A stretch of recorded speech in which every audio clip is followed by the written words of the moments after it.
കഴിഞ്ഞ ഒരു 10 വർഷക്കാലമായി സാംസ്കാരിക രംഗത്തുള്ള പാർട്ടിയുമായി ബന്ധപ്പെട്ട് നിൽക്കുന്ന ആളുകളെ അധിക്ഷേപിക്കുന്നൊരു നിലപാടാണ് CPM സ്വീകരിച്ചിരിക്കുന്നത്. നടൻ പ്രേംകുമാറുമായി എനിക്ക് 40 വർഷത്തെ ബന്ധമുണ്ട്.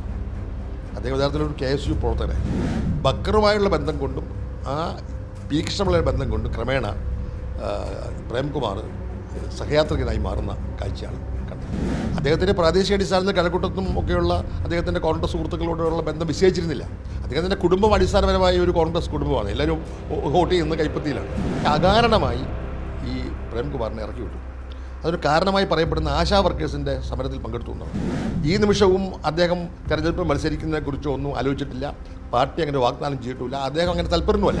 ഇടതുപക്ഷത്തോടൊപ്പം നിന്ന് അവരുടെ ധാർഷ്ട്യവും ധിക്കാരവും ആട്ടും തുപ്പും സഹിച്ച് നിൽക്കേണ്ടതില്ല എന്നൊരു മാനസികാവസ്ഥയിൽ എത്തിയതുകൊണ്ടാണ് അദ്ദേഹം തൻ്റെ കുടുംബത്തിലേക്ക് മടങ്ങാൻ തീരുമാനിച്ചത്. നമസ്കാരം.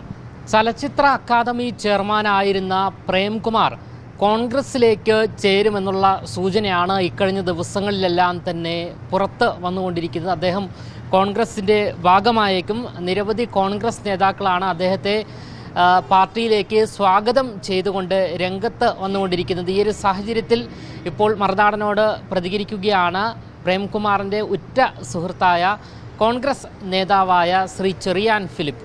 നടൻ പ്രേംകുമാറുമായി എനിക്ക് 40 വർഷത്തെ ബന്ധമുണ്ട്. അദ്ദേഹം യഥാർത്ഥത്തിലൊരു KSU പ്രവർത്തകനായിരുന്നു.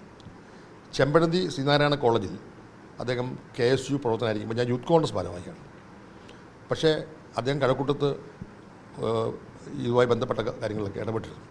Chempazhanthi college arts club secretary ആയിട്ട് അദ്ദേഹം മത്സരിച്ചു. 85-ലാണ്. ചെറിയ വോട്ടിലാണ് പരാജയപ്പെട്ടത്.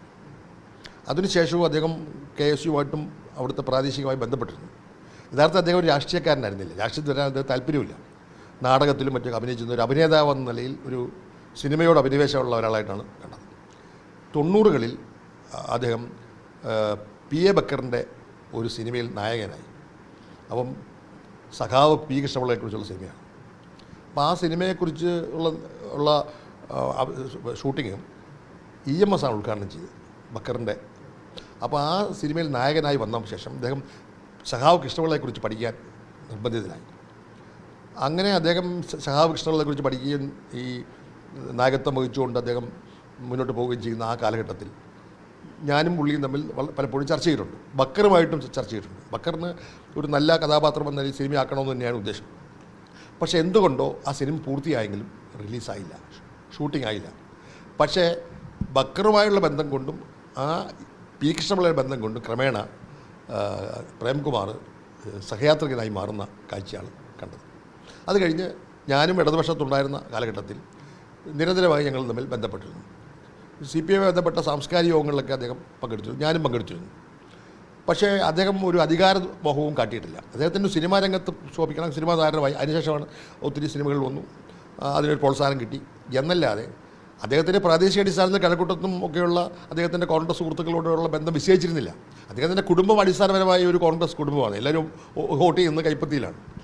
പക്ഷേ കഴിഞ്ഞ 5 വർഷം മുമ്പ് ഈ ചലച്ചിത്ര അക്കാദമി പുനഃസംഘടിപ്പിച്ചപ്പോൾ അതിൻ്റെ വൈസ് ചെയർമാനായിട്ട് പ്രേംകുമാറിനെ കണ്ടെത്തിയത് പാർട്ടിയാണ്. കോടിയേരി ബാലകൃഷ്ണനാണ് അദ്ദേഹത്തെ വിളിച്ച് ആക്കുന്നത്. പിന്നീട് രഞ്ജിത്തിനെ ചെയർമാനാക്കുന്നു. രഞ്ജിത്തിന് മാറേണ്ടി വന്ന ഒരു സാഹചര്യത്തിലാണ് അദ്ദേഹത്തെ ചെയർമാനാക്കുന്നത്. സാധാരണഗതിയിൽ ഒരു ഭരണം തുടങ്ങിയാൽ ആ ഭരണത്തിൻ്റെ കാലാവധിയുള്ള 5 വർഷമാണ് എല്ലാ സ്ഥാപനങ്ങളുടെയും, സാംസ്കാരിക സ്ഥാപനങ്ങളുടെയും, ബോർഡുകളുടെയും എല്ലാം കാലാവധി. ഇനി ഇടയ്ക്ക് വെച്ച് കാലാവധി വന്നാൽ നീട്ടിക്കൊടുക്കും, അല്ലെങ്കിൽ ഗുരുതരമായ കുഴപ്പമുണ്ടാക്കണം. പക്ഷേ അകാരണമായി ഈ പ്രേംകുമാറിനെ ഇറക്കി വിട്ടു. അതൊരു കാരണമായി പറയപ്പെടുന്ന ആശാ വർക്കേഴ്സിൻ്റെ സമരത്തിൽ പങ്കെടുത്തു എന്നതാണ്. അദ്ദേഹം സ്വതന്ത്രമായ നിലപാടുള്ള വ്യക്തിയാണ്. അദ്ദേഹം പലപ്പോഴും അഭിപ്രായങ്ങൾ തുറന്ന് പറയാറുണ്ട്. പക്ഷേ അദ്ദേഹം ഒരു പകയോ വിദ്വേഷമുള്ള ഒരാളായിട്ട് എനിക്ക് തോന്നിയിട്ടില്ല. ആരോടും വളരെ നല്ലൊരു സ്നേഹിതനാണ്. എല്ലാവരോടും സൗഹൃദം പുലർത്തുന്ന ആളാണ്. അത് CPM-കാരോടായാലും കോൺഗ്രസ്സുകാരായിട്ടും ആ ബന്ധത്തിന് അതൊരു സൗഹൃദം ഉണ്ടായില്ല. പക്ഷേ അദ്ദേഹത്തെ അധിക്ഷേപിച്ച് പറഞ്ഞു വിട്ടു എന്ന് നമ്മുടെയൊക്കെ മനസ്സിൽ തോന്നിയെങ്കിൽ പോലും അദ്ദേഹം അത് പുറത്ത് കാണിച്ചിരുന്നില്ല. പക്ഷേ അത് പൊട്ടിത്തെറിക്കാനിടയായ സാഹചര്യം സച്ചിദാനന്ദൻ തുടർഭരണം ഉണ്ടാകാൻ പാടില്ല എന്ന വളരെ രൂക്ഷമായ വിമർശനം നടത്തിയപ്പോൾ സച്ചിദാനന്ദൻ കാലാവധി കെട്ടിക്കൊടുക്കുകയും സച്ചിദാനന്ദൻ മാറ്റിയില്ല. അത് ഇരട്ട നീതിയാണെന്നുള്ള ബോധ്യം ഉണ്ടായപ്പോൾ ആത്മാഭിമാനമുള്ള ഒരു വ്യക്തി എന്ന നിലയിൽ മുറിവേറ്റ അദ്ദേഹം പ്രതികരിക്കുകയുണ്ടായി. ആ പ്രതികരിക്കുന്ന സാഹചര്യത്തിലാണ് അദ്ദേഹം ചില കാര്യങ്ങൾ പറയാൻ ഇടയായത്. അപ്പോഴാണ് അദ്ദേഹത്തിൻ്റെ പഴയ കോൺഗ്രസ് ബന്ധം പുറത്തു വന്നത്. ഈ സാഹചര്യത്തിലാണ് അദ്ദേഹം കെ സി വേണുഗോപാലുമായി സംസാരിച്ചത്. ഈ നിമിഷവും അദ്ദേഹം തെരഞ്ഞെടുപ്പിൽ മത്സരിക്കുന്നതിനെക്കുറിച്ച് ഒന്നും ആലോചിച്ചിട്ടില്ല. പാർട്ടി അങ്ങനെ വാഗ്ദാനം ചെയ്തിട്ടില്ല. അദ്ദേഹം അങ്ങനെ താല്പര്യമൊന്നുമല്ല. പക്ഷേ ഇടതുപക്ഷത്തോടൊപ്പം നിന്ന് അവരുടെ ധാർഷ്ട്യവും ധിക്കാരവും ആട്ടും തുപ്പും സഹിച്ച് നിൽക്കേണ്ടതില്ല എന്നൊരു മാനസികാവസ്ഥയിൽ എത്തിയതുകൊണ്ടാണ് അദ്ദേഹം തൻ്റെ കുടുംബത്തിലേക്ക് മടങ്ങാൻ തീരുമാനിച്ചു. അതുകൊണ്ടാണ് എന്നെപ്പോലെ പുതിയ സുഹൃത്തുക്കൾ അദ്ദേഹം ഈ കുടുംബത്തിലേക്ക് വരണമെന്ന തീരുമാനമെടുത്തത്. ഈ വിഷമഘട്ടത്തിൽ പിന്നെ പ്രേംകുമാർ താങ്കളെ വിളിച്ചിരുന്നു? ഇല്ല, ഞങ്ങൾ തമ്മിൽ സംസാരിച്ചിരുന്നു. അത് ഇപ്പോൾ ഞങ്ങൾ തമ്മിൽ വിളിക്കുന്നോ ഇല്ലയോ എന്നുള്ളതിന് പ്രസക്തിയില്ല. ഞങ്ങൾ സുഹൃത്തുക്കളാണല്ലോ. അപ്പം പിന്നെ അദ്ദേഹത്തെ അങ്ങനെ വിഷമത്തെക്കുറിച്ച് പറഞ്ഞു. അദ്ദേഹം കാര്യങ്ങളൊക്കെ തുറന്നു പറഞ്ഞിരുന്നു. പക്ഷേ കോൺഗ്രസ്സിൽ ഒരു അധികാര സ്ഥാനം വേണമെന്ന് അദ്ദേഹം ആവശ്യപ്പെട്ടിട്ടില്ല. അദ്ദേഹം കോൺഗ്രസുമായി ബന്ധപ്പെട്ട് പ്രവർത്തിക്കാൻ ഇഷ്ടപ്പെടുന്നു. അതിൻ്റെ ഭാഗമായിട്ടാണ് സംസ്കാര സാഹിത്യ മീറ്റിങ്ങിൽ പങ്കെടുക്കുന്നത്. പക്ഷേ അദ്ദേഹം ഒരു സീറ്റ് വേണമെന്നോ എന്തെങ്കിലും സ്ഥാനം വേണമെന്നോ ആവശ്യപ്പെട്ടിട്ടില്ല. കോൺഗ്രസ് വാക്ക് കൊടുത്തിട്ടുമില്ല. ഇത് പ്രേംകുമാറിൻ്റെ മാത്രം പ്രശ്നമല്ല. കഴിഞ്ഞ ഒരു 10 വർഷക്കാലമായി സാംസ്കാരിക രംഗത്തുള്ള പാർട്ടിയുമായി ബന്ധപ്പെട്ട് നിൽക്കുന്ന ആളുകളെ അധിക്ഷേപിക്കുന്നൊരു നിലപാടാണ് CPM സ്വീകരിച്ചിരിക്കുന്നത്. പാർട്ടിയിൽ ആളുകൾ വിങ്ങിപ്പൊട്ടി കഴിയല്ലേ, ഉരുൾപൊട്ടൽ നടന്നുകൊണ്ടിരിക്കുന്നത്. പാർട്ടിയിൽ ധിക്കാരവും അധിക്ഷേപവും സഹിക്കാൻ വയ്യാതെ താഴെക്കെട്ടിലുള്ള പ്രവർത്തകന്മാർ പാർട്ടിയിൽ നിന്ന് കൊഴിഞ്ഞു പോയിക്കൊണ്ടിരിക്കുക. മുങ്ങുന്ന കപ്പലിൽ നിന്ന് ചാടാനുള്ളൊരു വ്യഗ്രതയാണ്. ഇനിയുള്ള ദിവസങ്ങളിൽ ആരൊക്കെ ചാടുമെന്ന് നമുക്ക് പറയാൻ കഴിയില്ല. അതുപോലെയാണ് നമ്മൾ കാണുമ്പോൾ സുരേഷ് ഇന്ന് പരസ്യമായ നിലപാട് സ്വീകരിച്ചു. പാലക്കാട്ടെ MLA ആയിരുന്നു, ഷൊർണൂർ MLA ആയിരുന്ന PK ശശി KTDC ചെയർമാനാണ്. അദ്ദേഹം CPM ജാഥയിൽ പങ്കെടുത്തില്ല. അദ്ദേഹത്തിൻ്റെ നിലപാട് വ്യക്തമാണ്. അദ്ദേഹവും ചിലപ്പോൾ ഏത് വർഷത്തേക്ക് വരുമെന്നുള്ള കാര്യത്തിൽ നമുക്ക് പറയാൻ കഴിയാത്തൊരവസ്ഥയിലിരിക്കുകയാണ്. ഇങ്ങനെ നൂറുകണക്കിന് ആളുകൾ വ്രണിതഹൃദയമായി കഴിയുന്നുണ്ട്. ഒന്ന് എന്തിലേറെ പറയുന്നു, സഹയാത്രികന്മാരായി വന്ന ആളുകൾ എത്ര ആളുകൾ. ഇപ്പം സെബാസ്റ്റ്യൻ പോൾ ഒരു കാലത്ത് CPM ശക്തനായ ഒരു മുഖമായിരുന്നു. അദ്ദേഹം വന്നതുകൊണ്ടാണ് CPM പാർലമെൻറ്റ് സീറ്റും അസംബ്ലി സീറ്റും കിട്ടിയത്. പക്ഷേ ആദ്യകാലങ്ങളിൽ കൈരളിയിൽ മാധ്യമ വിചാരം അവതരിപ്പിച്ചിരുന്നു. പിന്നീട് സെബാസ്റ്റ്യൻ പോളിനോട് കാട്ടിയ എന്താണ് ഒരു അവഗണന. അദ്ദേഹം പുറത്തു പറയുന്നില്ല മാത്രമേ ഉള്ളൂ. അൽഫോൺസ് കണ്ണന്താനത്തെ കൊണ്ടുവന്ന് കാഞ്ഞിരപ്പള്ളിയിൽ മത്സരിപ്പിച്ചു. അദ്ദേഹം MLA ആയി. പക്ഷേ അദ്ദേഹത്തിൻ്റെ സേവനമൊന്നും ആരും ഉപയോഗിച്ചില്ല. മഞ്ഞളാംകുഴി അലി CPM കോട്ട മുസ്ലിം ലീഗിൻ്റെ കോട്ടയായിരുന്ന മങ്കടയിൽ CH മധുവയുടെ സീറ്റാണ്. ആ സീറ്റിൽ CPM സ്വതന്ത്രമായി മത്സരിച്ച് ജയിച്ചു. പിന്നീട് പെരിന്തൽമണ്ണ ജയിക്കുന്ന അവസ്ഥ വന്നു. അപ്പോൾ ആ ഏരിയയിൽ TK ഹംസ തന്നെ ഒരു കാലത്ത് അവിടെ മലപ്പുറത്ത് MP ആയപ്പോൾ അതിൻ്റെ പിന്നിൽ ചുക്കാൻ പിടിച്ചത് മഞ്ഞളാംകുഴി അലിയാണ്.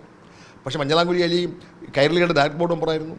അതോടൊപ്പം തന്നെ പ്രവാസി സംഘം എന്ന് പറയുന്ന CPM പോഷക സംഘടനയുടെ ജനറൽ സെക്രട്ടറി ആയിരുന്നു. അപ്പോൾ പ്രവാസി മേഖലയിൽ ഏറ്റവും ശക്തമായി പ്രവർത്തിച്ച മഞ്ഞളാംകുഴി അലിയെ പിന്നീട് മാറ്റി. പെട്ടെന്ന് KT ജലീൽ വന്നപ്പോൾ മുസ്ലിം സമുദായത്തെ പ്രീണിപ്പിക്കാൻ മഞ്ഞളാംകുഴിയേക്കാൾ നല്ലത് KT ജലീലാണ് കണ്ടപ്പോൾ KT ജലീലിനെ പൊക്കി. മാത്രമല്ല പിണറായി വിജയൻ നയിച്ച ജാഥകളിൽ പാർട്ടി അംഗമല്ലാത്ത KT ജലീലിനെ അംഗമാക്കിയപ്പോൾ കേരളം മുഴുവൻ കൊണ്ടുകിടന്നപ്പോൾ മഞ്ഞളാംകുഴി അലിയെ മാറ്റി നിർത്തി. അപ്പോൾ സ്വാഭാവികമായിട്ടും ആർക്കും വിഷമം ഉണ്ടാവുമല്ലോ. മഞ്ഞളാംകുഴി അലി പോയി. സിന്ധു ജോയി ഒരു കാലഘട്ടത്തിൽ വിപ്ലവത്തിൻ്റെ തീനാമ്പായിരുന്നു. വനിത നിലയിൽ ഇത്രയും ഊർജ്ജസ്വലമായി പ്രവർത്തിച്ച ഒരു വനിത ഉണ്ടായിരുന്നില്ല. സിന്ധു ജോയ്ക്കുണ്ടായ വിഷമം എന്താ? സിന്ധു ജോയിക്ക് അങ്ങനെ ഒരു അധികാര ദുർമോഹിക്കാൻ പറ്റില്ല. അവർ മാതാപിതാക്കളില്ലാത്ത അനാഥയായ ഒരു പെൺകുട്ടിയായിരുന്നു. അവർ സമരത്തിൽ പങ്കെടുത്ത് കാലൊടിഞ്ഞ് ഗ്രനേഡ് എറിഞ്ഞ് ഒടിഞ്ഞ് കിടക്കുന്ന ആശുപത്രി കിടക്കുന്ന കാഴ്ച ഞാൻ കണ്ടിട്ടുണ്ട്. പക്ഷേ സിന്ധു ജോയിക്ക് ശേഷം വന്ന ഒരു കോളേജ് അധ്യാപികയായ TN സീമയ്ക്ക് സംസ്ഥാന കമ്മിറ്റി അംഗവും മഹിളാ സംഘടനയുടെ സംസ്ഥാന പ്രസിഡൻറ്റും MP സ്ഥാനവും എല്ലാം കൊടുത്തപ്പോൾ അദ്ദേഹത്തിന് സിന്ധു ജോയിക്ക് വേണമെങ്കിൽ DYFയുടെ സംസ്ഥാന ഭാരവാഹിയാക്കാമായിരുന്നു. ഒരു സംസ്ഥാന കമ്മിറ്റി അംഗമാണ് കൊടുത്തത്. അടുത്ത തെരഞ്ഞെടുപ്പിൽ തോക്കാൻ വേണ്ടി ഉമ്മൻചാണ്ടിക്കെതിരെ മത്സരിപ്പിച്ചു. അതുപോലെ തന്നെ എറണാകുളത്ത് മത്സരിപ്പിച്ചു. തോക്കാൻ വേണ്ടി ജയിക്കുന്ന ഒരു സീറ്റ് കൊടുത്തില്ല. രാജ്യസഭ കൊടുക്കാമായിരുന്നു. മഹിളാ സംഘടനയുടെ പ്രസിഡൻ്റാക്കാമായിരുന്നു. DYFയുടെ ഭാരവാഹിയാക്കാമായിരുന്നു. അങ്ങനെ മനംനൊന്ന് തന്നെയാണ് സിന്ധു ജോയി പോയത്. ഒരു കാലത്ത് SFIയുടെ ഏറ്റവും വലിയ ശക്തനായ നേതാവായിരുന്നു സുരേഷ് കുറുപ്പ്. ആദ്യമായി കേരള യൂണിവേഴ്സിറ്റിയിൽ പിടിച്ച് സുരേഷ് കുറുപ്പിലെയാണ്. സുരേഷ് കുറുപ്പ് 84 ആദ്യമായി ഒരു യുവ ചൈതന്യം എന്ന നിലയിൽ പാർലമെൻറ്റിലേക്ക് വരുന്ന CPMകാരൻ സുരേഷ് കുറുപ്പാണ്. നിരവധി തവണ MP ആയി, MLA ആയി. പക്ഷേ അദ്ദേഹം ജില്ലാ കമ്മിറ്റിയിൽ നിന്ന് മേലോട്ട് പോയിട്ടില്ല. അദ്ദേഹത്തെക്കാൾ ജൂനിയറായ കഴിവ് കുറഞ്ഞ എത്രയോ ആളുകൾ മന്ത്രിയായപ്പോഴും എന്തായി സംഭവിച്ചത്? അപ്പോൾ അവഗണനയിൽ കയ്പുനീർ കുടിച്ച് കഴിയുന്ന നിരവധി ആളുകളുണ്ട്. DYFയുടെ പ്രസിഡൻ്റായിരുന്ന PR വസന്തൻ, DYFയുടെ സെക്രട്ടറി ആയിരുന്ന T ശശിധരൻ, അങ്ങനെ പേരെടുത്ത് പറഞ്ഞിട്ടുണ്ടെങ്കിൽ അവിടെ ഓരോ കാലഘട്ടത്തിലും അവഗണനയുടെ ചരിത്രം പറഞ്ഞ ആളുകളുണ്ട്. അപ്പോൾ അവിടെ അവഗണനയ്ക്ക് വിധേയമായ ഒരാളാണ് സുരേഷ്. VS അച്യുതാനന്ദൻ്റെ PA ആയിരുന്നു. അദ്ദേഹം GS-നോട് ആഭിമുഖ്യം പുലർത്തിയ ഒരാളാണ്. മലമ്പുറയിലെ MLA ആയ സമയത്ത് അദ്ദേഹം വാർത്ത ചോർത്തി എന്നുള്ളതാണ് പറയുന്നത്. പാർട്ടിയുടെ വാർത്ത ചോർത്തിയ ആളുകളുടെ ഒരു ലിസ്റ്റ് ഞാൻ പറയാം. പക്ഷേ ഇപ്പം ഞാനത് പറയുന്നില്ലെന്ന് മാത്രമേ ഉള്ളൂ. അവർ ചെന്ന് കാല് പിടിച്ചപ്പോൾ അവരെ എല്ലാം പാർട്ടിയിൽ ഉൾക്കൊണ്ടു. സുരേഷ് പോയി കാല് പിടിക്കാത്തത് കൊണ്ട് അദ്ദേഹത്തെ പാർട്ടിയിൽ നിന്ന് പുറത്താക്കി. ഇപ്പോൾ 12-13 വർഷമായി പാർട്ടിയിൽ പുറത്താക്കിയിട്ട്. സാധാരണഗതിയിൽ പാർട്ടിയിൽ നിന്നും പുറത്താക്കിയാൽ ഒരു 5 വർഷം കഴിയുമ്പോൾ തിരിച്ചു കൊണ്ടുവരും. 12 വർഷമായിട്ടും സുരേഷ് എത്ര തവണ അപേക്ഷ കൊടുത്തു? അഖിലേന്ത്യാ കമ്മിറ്റിക്കും സംസ്ഥാന കമ്മിറ്റിക്കും ഒക്കെ അപേക്ഷ കൊടുത്തു. ഒരു പ്രാഥമിക അംഗത്വത്തിൽ കൊടുക്കാൻ പോലും കഴിയാത്ത തരത്തിലുള്ള ഒരു കുടിപ്പക സുരേഷിനോടുണ്ട്. അതുകൊണ്ടാണ് വ്രതഹൃദയനായി കമ്മ്യൂണിസ്റ്റ് പാർട്ടിക്ക് വേണ്ടി SFIയിലൂടെയൊക്കെ ജീവിതം ശോഭിച്ച ഒരു വ്യക്തിയായ അദ്ദേഹം കോൺഗ്രസിൻ്റെ വേദിയിലേക്ക് വരാൻ നിർബന്ധിതമായി. അപ്പോൾ ഇനിയുള്ള ദിവസങ്ങളിൽ CPM-ൽ നിന്നും കൊഴിഞ്ഞുപോട്ടത്തിൻ്റെ പോക്കിൻ്റെ ഒരു വലിയ ഇതുണ്ടാകും. അതായത് ബംഗാളിൽ കണ്ടതുപോലെ. അപ്പോൾ 10 വർഷത്തെ ദുർഭരണത്തിൻ്റെ ഭാഗമായി പാർട്ടിയും ജീർണിച്ചു. ആ ജീർണിച്ച പാർട്ടിയുടെ ശവസംസ്കാരമാണ് ഇനിയുള്ള ദിവസങ്ങൾ നടക്കാൻ പോകുന്നത്. അതിൽ പങ്കാളിയാകാൻ ഇതിൻ്റെ ഫ്യൂണറൽ പങ്കെടുക്കേണ്ടതില്ല എന്ന് തീരുമാനിച്ചു. അവിടെ നിന്ന് ചാടുന്ന ഒരു വലിയ സംഘം ഇനിയുള്ള ദിവസങ്ങളിൽ കേരളത്തിലുണ്ടാകാൻ പോവുകയാണ്. ഈ പ്രേംകുമാർ താങ്കളുമായി സംസാരിച്ചു എന്ന് പറഞ്ഞു. അപ്പോൾ ഈ ഇടതുപക്ഷത്തോട് ഇനി യോജിച്ചു പോകാനേ സാധിക്കില്ല എന്ന അത്തരത്തിലൊരു മനസ്സ് തന്നെയായിരുന്നു ഉണ്ടായിരുന്നത്. ഇടതുപക്ഷത്തോട് യോജിക്കാൻ നിർവാഹമില്ലാത്തതുകൊണ്ട് തന്നെയാണല്ലോ സംസ്കാര സാഹിത്യയുടെ മീറ്റിങ്ങിൽ പങ്കെടുക്കുന്നത്. KC വേണുഗോപാലിൻ്റെ സാന്നിധ്യത്തിൽ പങ്കെടുക്കുന്ന അർത്ഥമെന്താ? സംസ്കാര സാഹിത്യയുടെ മീറ്റിങ്ങിൽ അദ്ദേഹം പങ്കെടുക്കുന്നു എന്ന് പറഞ്ഞാൽ KC വേണുഗോപാൽ അതിൽ പങ്കെടുക്കുന്നു എന്ന് പറഞ്ഞാൽ അതിൻ്റെ അർത്ഥം എന്താ? അതുകൊണ്ട് എൻ്റെ സംസ്ഥാനത്തിൻ്റെ പ്രസക്തിയില്ല. ഞാനും ഈ പ്രേംകുമാറുമായിട്ടുള്ള ബന്ധം രാഷ്ട്രീയ ബന്ധമല്ല. പണ്ട് KSU ഉണ്ടായിരുന്നു, പിന്നീട് ഇടതുപക്ഷത്ത് ഒരുമിച്ചുണ്ടായിരുന്നു, ഒക്കെ ശരിയാണ്. പക്ഷേ ഞാൻ ഇന്നൊരു വലിയ അധികാര കേന്ദ്രമൊന്നും അല്ലല്ലോ. കോൺഗ്രസിലേക്ക് വരുന്ന വേണ്ടിയോ തീരുമാനിക്കാനുള്ള സ്വാതന്ത്ര്യവും അതിനുവേണ്ടിയുള്ള ഉൾക്കാഴ്ചയുമുള്ള ആളാണ് പ്രേംകുമാർ. അദ്ദേഹം ഉന്നതരായ നേതാക്കന്മാരുമായി സംസാരിച്ച് ഒരു തീർപ്പ് കൽപ്പിക്കും. അതിനെക്കുറിച്ച് ഞാൻ ഇടപെടുന്ന കാര്യമില്ലല്ലോ.